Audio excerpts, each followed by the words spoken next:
আগামী 2 থেকে 3 দিনের মধ্যে উত্তরবঙ্গে বর্ষা ঢোকার অনুকূল পরিস্থিতি রয়েছে। এছাড়া উত্তরপ্রদেশ থেকে পশ্চিম বাংলাদেশ পর্যন্ত একটি অক্ষরেখা উত্তরবঙ্গের উপর দিয়ে বিস্তৃত রয়েছে। এর ফলে উত্তরবঙ্গের কিছু এলাকায় ভারী থেকে অতি ভারী বৃষ্টির কমলা সতর্কতা দেওয়া হয়েছে। সপ্তাহান্তে কলকাতা সহ দক্ষিণবঙ্গের প্রায় সব জেলায় বৃষ্টির পূর্বাভাস রয়েছে।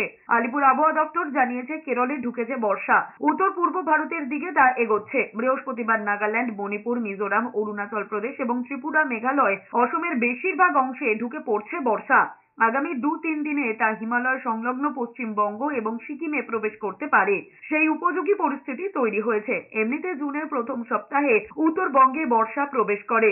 এবার রেমালের কারণে একটু আগেই বর্ষা প্রবেশের উপযুক্ত পরিস্থিতি তৈরি হয়েছে। তবে বর্ষা যতক্ষণ না ঢুকছে ততক্ষণ বলা যাবে না যে রাজ্যে আগে না পরে আসছে।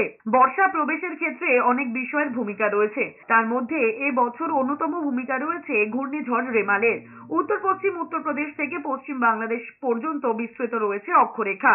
সেটি দক্ষিণ পূর্ব উত্তরপ্রদেশ, দক্ষিণ বিহার এবং হিমালয় সংলগ্ন উত্তরবঙ্গ এবং সিকিমের উপর দিয়ে গিয়েছে।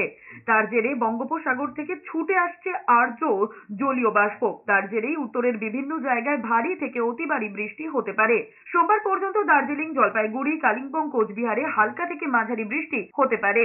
So that south east monsoon আগামী 2-3 দিনের মধ্যে আমাদের যে সাব হিমালয়ান ওয়েস্ট বেঙ্গল আছে এবং সিকিমেও আগামী 2-3 দিনের মধ্যে অনসেট করে যাবে। আগামী কয়েকদিনে আপনার নর্থ বেঙ্গলে তো হেভি টু ভেরি হেভি রেনফলের ওয়ার্নিং দেওয়া হয়েছে। 1 তারিখে দক্ষিণবঙ্গের অনেকগুলি জেলাতে বজ্রবিদ্যুৎ সহ বৃষ্টি এবং ঝোড়ো হাওয়া 40 থেকে 50 কিলোমিটার প্রতি ঘন্টায় এ সতর্কবার্তা আছে। 2 তারিখে গোটা দক্ষিণবঙ্গের সব জেলাগুলিতেই কিন্তু বজ্রবিদ্যুৎ সহ